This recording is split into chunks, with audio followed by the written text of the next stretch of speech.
صلی اللہ علیہ نبی الامی صلی اللہ علیہ وسلم۔ آج انشاءاللہ جس عنوان پر ہم بات کرنے والے ہیں وہ ایمان مفصل ہے۔ ایمان مفصل، اس سے پہلے ہم لوگوں نے ایمان مجمل پڑھا تھا۔ مفصل یعنی تفصیل کے ساتھ کن باتوں پر ایمان لانا، اس چیز کے تعلق سے ہم پڑھیں گے۔ اسے ہفتم کلمہ بھی کہتے ہیں، یعنی 7واں کلمہ، اور وہ یہ ہے آمنت باللہ و ملائکتہ و کتبہ و رسلہ والیوم الآخر والقدر خیرہ و شرہ من اللہ تعالی والبعث بعد الموت۔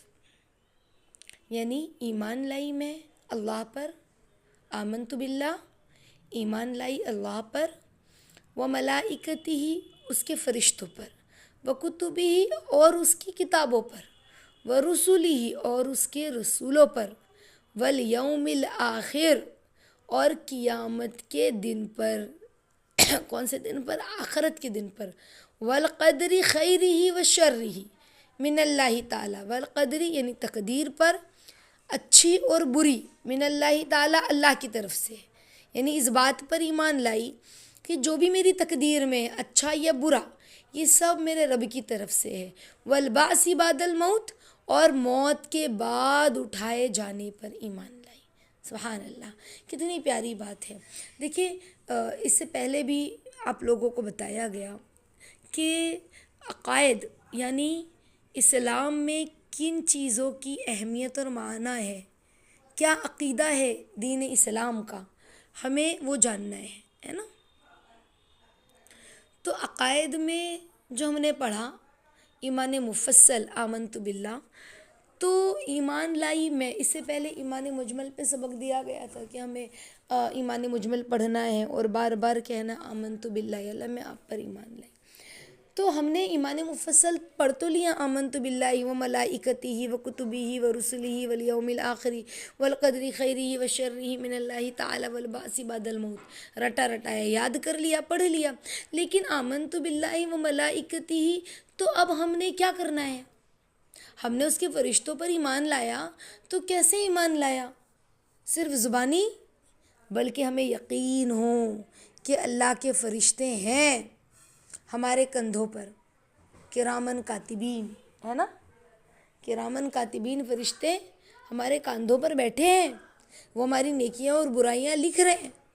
تو ہمیں اللہ کے فرشتوں پر یقین ہو اور ہمیں ڈر لگے جب ہم گناہ کریں کہ فرشتے لکھ رہے ہیں، ہمارا گناہ لکھا جائے گا، سمجھ رہے ہیں؟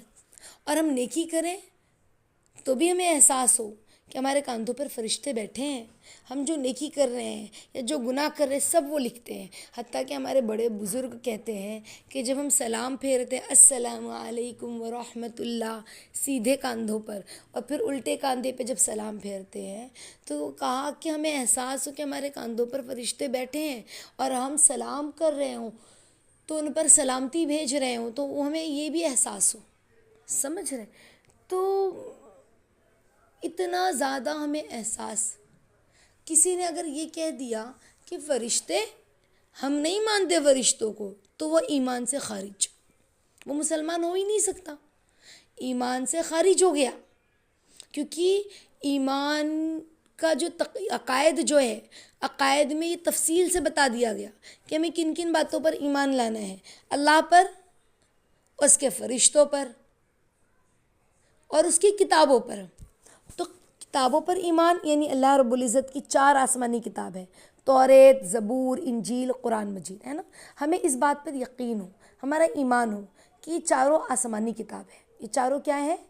آسمانی کتاب ہے، اس بات پر ہمارا یقین اور اعتماد ہو آمنت باللہ میں، سمجھ رہے ہیں کہ یہ آسمانی کتاب ہے، اور توریت، زبور، انجیل، یہ جو 3 کتابیں ہیں، یہ 3 کتابیں جو ہیں، اس میں ابھی جو بھی لکھا ہوا ہے وہ ابھی اپنی اصلی حالت میں موجود نہیں ہے، اتنا یقین ہمیں ہو۔ لیکن ہے آسمانی کتاب، لیکن اس کے اندر باتیں صحیح نہیں ہے، کیوں؟ کیونکہ اس میں یہودی اور نصارہ نے کیا کر دیا؟ گڑبڑ کر دیا، ہے نا۔ دل چاہا تو رکھ لیا کسی آیت کو، دل چاہا تو مٹا دیا، کسی آیت کو کم کر دیا، کسی کو زیادہ کر دیا. تو اس طرح سے انہوں نے پوری جو توریت، زبور، انجیل جو ہے اس کو گڑبڑ گڑبڑ کر دی. لیکن یہ یقین ہو ہمیں کہ یہ آسمان سے نازل ہوئی تھی. سمجھ رہے؟ اس کے علاوہ قرآن مجید یہ آسمانی کتاب ہے تو اس کا بھی یقین ہو. اگر کسی نے یہ کہہ دیا کہ میں نہیں مانتی کہ بائبل آسمانی کتاب تھی، سمجھ رہے؟ انجیل، بائبل انجیل کو کہتے ہیں، یا توریت یا زبور یا آسمانی کتابیں، کسی ایک کتاب کا بھی انکار کرنا. دیکھو ماننا نہیں ہے ہمیں توریت، زبور، انجیل کو، لیکن یہ جو اس میں لکھا ہے ان کی باتوں کو نہیں ماننا ہے، کیونکہ ہمیں تو صرف قرآن کی باتوں کو فالو کرنا ہے. قرآن ہمارے نبی پہ نازل ہوا، ہمارے نبی پہ قرآن نازل ہوا تو ہمیں قرآن کی باتوں کو فالو کرنا ہے. لیکن آمنت باللہ میں جو وہ کتبی اور اس کی کتابوں پر، تو اس میں اس بات پر ایمان لانا کہ یہ آسمان سے اتری کتاب ہے، لیکن اس میں ابھی جو لکھا ہے وہ صحیح نہیں ہے. صرف قرآن مجید ایک ایسی کتاب ہے جس میں ایک حرف بھی تبدیل نہیں کیا جا سکتا. سمجھ رہے؟ ایک حرف بھی تبدیل نہیں کیا جا سکتا. تو اس بات کا ہمیں یقین ہو. اس کے علاوہ تو اس کے رسولوں پر، ورسولہ، اس کے رسولوں پر جتنے بھی نبی آئے، جتنے بھی رسول آئے، وہ حق ہے، برحق ہے. 1.25 کم و بیش رسول آئے، وہ برحق ہے. اور ہمارے نبی آخری نبی صلی اللہ علیہ وسلم ہے، ختم الرسول ہے، اس کے بعد کوئی نبی نہیں آئے گا. اس بات پر یقین ہو، ہے نا. اگر کسی نے کہہ دیا کہ میں فلاں نبی کو نہیں مانتا تو وہ مسلمان ہی نہیں ہے.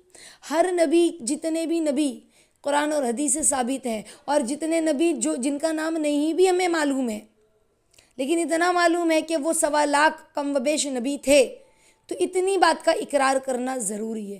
کوئی کہہ دے کہ نہیں جتنے نبی ہمارے سامنے قرآن اور حدیث میں نام ملتے ہیں ہم خالی اتنے ہی نبی کو مانتے ہیں، نعوذ باللہ کوئی اس طرح کہے اور باقی نبی کو ہم نہیں مانتے، تو وہ اسلام سے خارج، ایمان سے خارج.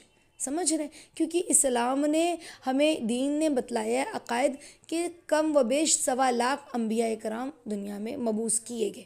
تو ہمیں یقین ہے نا. اور قیامت کے دن پر یقین ہو کہ قیامت آئے گی. اب دیکھیں یہ بہت گہری بات ہے کہ ہم کہتے ہیں ہاں مجھے یقین ہے قیامت آئے گی، زبان سے تو کہہ رہے یقین ہے، لیکن ہمارے افعال نہیں بتا رہے کہ ہمیں یقین ہے. یعنی ہم جو عمل کر رہے ہیں، بے دھڑک گناہ کر رہے ہیں اور حقوق کو پامال کر رہے ہیں، حقوق العباد کو، حقوق اللہ کو، اور ہمیں احساس ہی نہیں ہے، لوگوں کا دل دکھا رہے ہیں. کہیں جھگڑا لڑائی ہے، کہیں ان کی کہتے ہیں بے ایمانی ہے، کہیں غیبت ہے، کہیں شکایت ہے، کہیں گالی گلوج ہے، اور کہیں شوہر کے حقوق کو ادا نہیں کر رہے، کہیں مخلوق کے حقوق کو ادا نہیں کر رہے، اور ہمیں لگ رہا ہے کہ ہم تو قیامت کے دن پر ایمان لاتے ہیں. تو جو قیامت کے دن پر ایمان لائے گا اسے اس بات کا یقین ہوگا کہ نہیں مجھے اللہ کے سامنے کھڑا ہونا ہے، مجھے غلط کام سے رکنا ہے. سمجھ رہے؟ والیوم الآخر، اور قیامت کے دن پر ایمان لانا صرف زبانی نہیں بلکہ فکر کے ساتھ. بلکہ کیسا ایمان لانا؟ جیسا ایمان لانے کا حق ہے. سمجھ رہے؟ جیسا ایمان لانے کا حق ہے ایسا ایمان لانا. اس کے علاوہ والقدر خیرہ وشرہ من اللہ تعالی، اور تقدیر پر اچھی بری سب اللہ کی طرف سے. اللہ اکبر. یہاں بھی ہمیں سوچنے والی بات ہے. میں کہہ دوں، آپ بھی کہہ دیں ہاں ہاں جو بھی ہوتا ہے سب اللہ کی طرف سے ہوتا ہے، لیکن جب حالات آتے ہیں تو ہم گھبرا جاتے ہیں. ہم کہتے ہیں ہم ہی ملے تھے، ہاں ہم واویلا کرتے ہیں میرا کیا ہوگا، اب کون پالے گا، اب کون کھلائے گا، اب کون رکھے گا، اب کس کے ساتھ رہیں گے. اللہ اکبر، اللہ اکبر.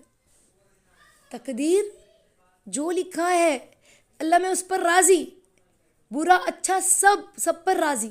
مجھے اس پر یہ بات یاد آ گئی، میں اکثر آپ لوگوں کو یہ بات بتاتی ہوں کہ استاذہ جو ہے رو نہیں رہی تھی جب شوہر کا انتقال ہوا، تو بہت ضبط کیے ہوئے بیٹھی تھی، آنکھ سے آنسو. جیسے ہوتا ہے نا بیوی کا کیا حال ہوتا ہے، صدمے سے حال برا ہو جاتا ہے. بہت ضبط کیے ہوئے تھی، بہت ضبط کیے ہوئے. تو ہم نے لوگوں کو ایسا لگا کہ استاذہ کے سامنے کیسے جائیں گے، استاذہ کا سامنا کیسے کریں گے، کیسے ان کو تسلی دیں گے؟ تو استاذہ نے کہا، مجھ سے کہنے لگی کہ بیٹا مجھے رونا آ رہا تھا نا، تو میں اللہ سے کہہ رہی تھی، نہیں اللہ میں نہیں روں گی، اللہ میں نہیں روں گی، میں راضی ہوں۔ کہیں اگر میری آنکھ میں آنسو آ گیا اور اللہ کہہ دے کہ مزنہ کیا تو میری تقدیر پر راضی نہیں ہے، تو میں کیا کروں گی؟ میں اللہ کی تقدیر پر راضی ہوں، میں ہر حال میں اللہ سے راضی ہوں، میں ہر حال میں اللہ سے راضی ہوں۔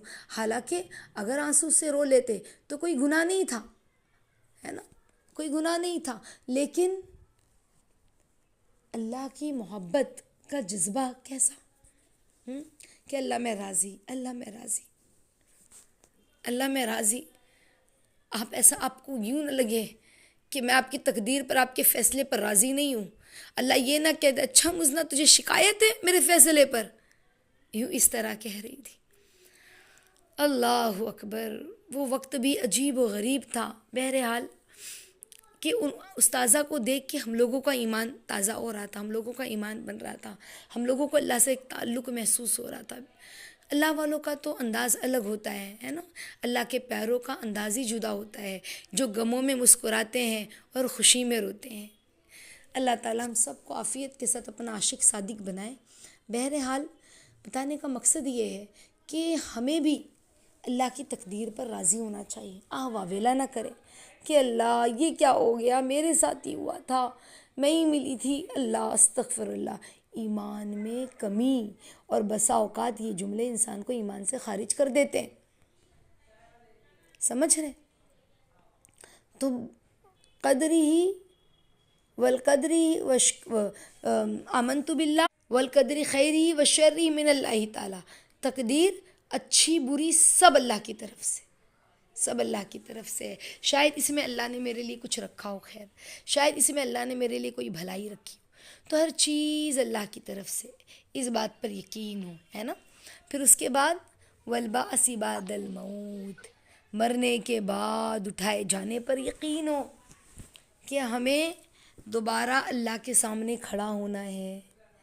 اچھا، یہ جو یقین ہے نا، یہ صرف زبانی یقین نہیں ہے، یہ جو آمنت باللہ جو ہم نے پڑھا، ایمان مفصل، صرف زبانی نہیں ہے بلکہ پریکٹیکلی اپنے عملی زندگی میں، پریکٹیکل لائف میں ہمارے اندر کتنا عمل ہے۔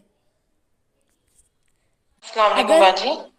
تو اتنا یقین ہو دوبارہ اٹھائے جانے پر کہ کوئی بھی گناہ ہم کر رہے ہیں تو ہمیں احساس ہو کہ اللہ کے سامنے کھڑا ہونا ہے، اور روز قیامت جب اللہ کے سامنے کھڑی ہوں گی اور اللہ منہ پھیر لیں گے تو میرا کیا بنے گا؟ سمجھ رہے ہیں؟ اگر اللہ نے منہ پھیر دیا، اس کے نبی نے منہ پھیر دیا تو میرا کیا بنے گا؟ اور روز قیامت سب کے سامنے میرے گناہ ظاہر ہوں گے تو میرا کیا بنے گا؟ ہاں، انسان ڈرے قیامت میں اٹھائے جانے پر، کسی کی ایک بالشت زمین، کسی کی چیز، ہے نا، بغیر اجازت لینے پر یا دھوکہ دھڑی کرنے پر یا جھگڑا لڑائی کرنے پر ہمیں احساس ہو قیامت کے دن دوبارہ اٹھائے جانا ہے، اور جب دوبارہ اٹھائے جائیں گے تو پھر سامنے پیش کیا جائے گا، اور ہم نے اگر کسی کو گالی دی ہے، اس نے ایک گالی دی تھی، ہم نے 2 گالی دی، اب اللہ رب العزت کہیں گے اللہ نیکی لاؤ، نیکی لاؤ، نیکی لاؤ، اور ہم کہاں سے اتنی نیکی دے پائیں گے روز قیامت؟ روز قیامت تو جرمانے میں نیکی لگے گی، نیکی جیسا دنیا میں جرمانے میں پیسے لگتے ہیں، اس وقت نیکی لگے گی، سمجھ رہے؟ اس وقت قیمتی چیز نیکی ہوگی، پیسے کی کوئی قیمت نہیں ہوگی، کوئی اہمیت اور وقت نہیں ہوگی۔ تو انشاءاللہ العزیز ہمیں فکر ہو، ہمیں احساس ہو کہ مرنے کے بعد دوبارہ اٹھائے جانا ہے۔ ابو جہل وغیرہ جو تھے کافر، وہ کہتے تھے کہ کون کہتا ہے مرنے کے بعد دوبارہ اٹھائے جائیں گے، ایسا کچھ بھی نہیں ہے، مرنے کے بعد دوبارہ اٹھائے جائیں گے۔ تو وہ لوگوں کا یقین نہیں تھا۔ تو جس کے اندر جو یہ کہہ دے کہ بس جو کچھ ہے وہ دنیا ہی ہے، جو کچھ ہے دنیا کی زندگی، اسی میں عیش کر لو، جی لو، خوب عیش سے زندگی گزار لو، پھر ختم، نہیں، ایسا نہیں ہے۔ آخرت کی زندگی آنے والی ہے، مرنے کے بعد والی زندگی آنے والی ہے، سمجھ رہے؟ یہاں پہ سب کچھ ختم نہیں ہے۔ جس نے یہ کہہ دیا کہ بس تھوڑی دن کی زندگی جی لو، پھر پتہ نہیں آخرت ہوگی نہیں ہوگی، کیا ملنے والا ہے۔ اوہو، اللہ اکبر، یعنی تقدیر پہ ایمان لانا، قیامت کے دن پر دوبارہ اٹھائے جانے پر ایمان لانے میں شک ہے یا پھر یقینی نہیں ہے، ایمان سے خارج؟ اللہ اکبر، اللہ ہم سب کے ایمان کو سلامت رکھے۔ تو انشاءاللہ ہم 6 کلمے کا صبح اور شام سونے کے وقت میں، صبح اٹھنے کے بعد 6 کلمہ پڑھیں، اور اللہ سے صرف پڑھیں نہیں بلکہ اللہ رب العزت سے ان کلموں کے اندر کی بھلائی، ان کلموں کے اندر کی اچھائی، ان کلموں کے اندر کی نیکیاں طلب کریں انشاءاللہ، ہے نا، انوار اور برکات طلب کریں۔ اللہ رب العزت کہنے سننے سے زیادہ عمل کی توفیق عطا فرمائے، آمین یا رب العالمین۔ سنذکرک سبحان اللہ و بحمدہ، سبحانک اللہم و بحمدک، نشہد ان لا الہ الا انت، نستغفرک و نتوب الیک۔